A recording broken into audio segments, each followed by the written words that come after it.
This is coming from Peter Obi, but I'm asking, has he proposed any strategies to counter criminals' influence on government or decision making? Obi said, "Don't allow criminals to make rules for us." It has two implications. We look at it from the surface, which appears as if he's talking about those committing the crimes themselves, maybe the kidnappers or the bandits.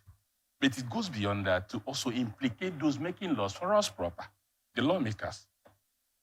Some years back, a certain AIG was in the Senate of this country during Obasanjo's regime. The AIG as the Senate, he said that in this Senate here, he knows how many number of members of this Senate who are criminals. He arrested, or he interrogated when he was in the place. Do you get it? Do you get it? I'm trying to get You're it. trying to get it. So criminals make laws for us. That is why laws were made at the last Senate, and those laws were broken by the same people. But when we are talking about this law, that criminals shouldn't make laws for us, and you are equally saying that too, this is a situation, schoolgirls were adopted. And of course, the government has come up to say that they will go extra mile to make sure that these girls are brought back home.